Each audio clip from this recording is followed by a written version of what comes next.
Para não perder a ternura, lembrar que esse poema do Drummond, Confissão de um Itabirano, ele continua com uma potência, com uma capacidade de nos convocar a um certo sentido de se nós estamos vivos ou mortos, que sempre me comove. O jeito tímido do Drummond, a maneira dele quase que reclamando de ter que falar, é um sujeito que eu acho que se ele pudesse ele não falava, né? Porque ele era capaz de se comunicar com o mundo de uma maneira tão gentil, mas que decididamente Drummond sabia que os humanos já tinham feito uma escolha tão estúpida de que nós íamos mesmo matar aquele rio doce, comer aquelas montanhas, olhar para os lados feito uma besta fera e perguntar: e agora, vamos comer o rio Tapajós também? Petróleo no Tapajós? Devastar a floresta amazônica? Transformar tudo isso em grana? É isso que o Drummond está falando com a gente.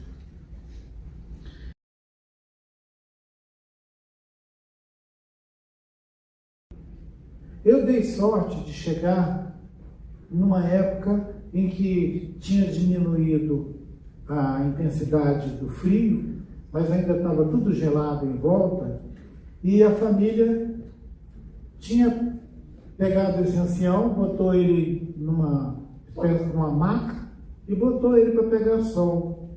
Eu dei sorte de ver essa pessoa pegando sol. E o genro dele, a nora, a família dele, que me deixou ver essa pessoa,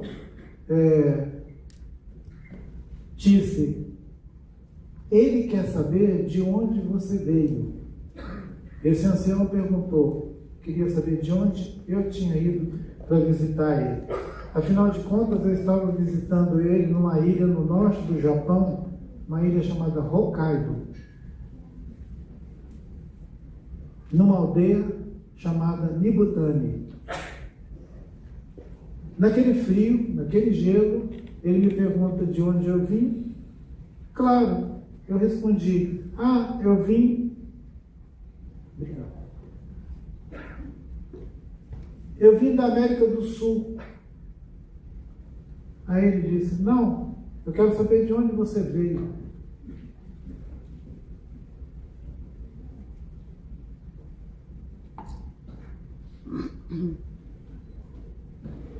E os familiares dele dizem: há mais de 20 anos, desde que ele ficou impedido de viajar, todos os indígenas de qualquer lugar do mundo que aparece aqui, ele pergunta para ele: de onde você veio? E essa pergunta é: você veio do céu ou da terra?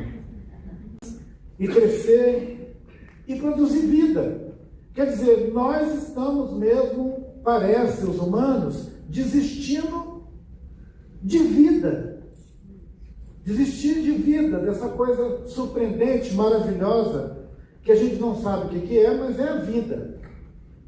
É como se tivesse uma garantia de que nós vamos ter panetone.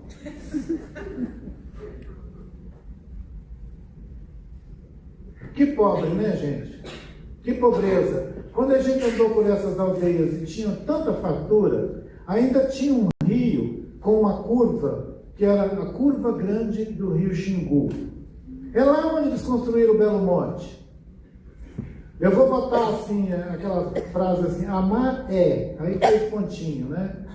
Belo Monte é, um belo monte de... Então, todo mundo falou: vai dar errado, fizeram aquele monstro. Agora as turbinas estão lá, algumas delas não operam, é um prejuízo danado, aquele trem sem água não funciona, ninguém vai pagar nada, ninguém vai... E a gente, parece que nós estamos naturalizando essa violência e não somos capazes de produzir uma fricção necessária para a gente sair dessa espécie de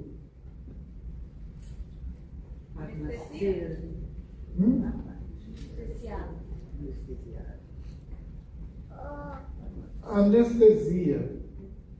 Anestesia. Dizem que os alimentos ultraprocessados, que nós todos, e agora as nossas crianças já nascem no mesmo balada dos hiperprocessados, eles estão nos tornando essa espécie de dócil rebanho. É lógico, se podem nos entupir de produtos farmacêuticos industrializados e tudo. E ainda você tem aquela gracinha de quando você tem que se deslocar de uma cidade para outra, alguém dizer, olha, nós vamos fazer uma cortesia para vocês, a gente vai dar essa porcaria hiperprocessada e um copo d'água no voo. Então você dá vontade de você se jogar. Se tivesse uma janela em um avião, era só aproveitar e pular lá de cima. Porque é uma ofensa total. É de uma ofensa tão atroz, é tão burro. Nem Machado de Assis conseguiria compor um personagem tão execrável quanto o CEO de uma companhia aérea. Desses que mandam dar biscoito doce com um copo d'água num voo que você paga os olhos da cara. Nós aceitamos qualquer ofensa, estamos abertos para o negócio.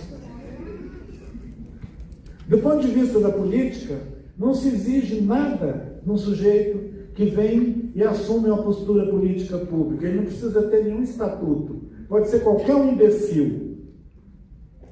Imbecil de primeira geração, imbecil de segunda geração. Nós estamos de cara com um de segunda geração aí, vocês se liguem. A gente aceita qualquer coisa. O esgoto está aberto.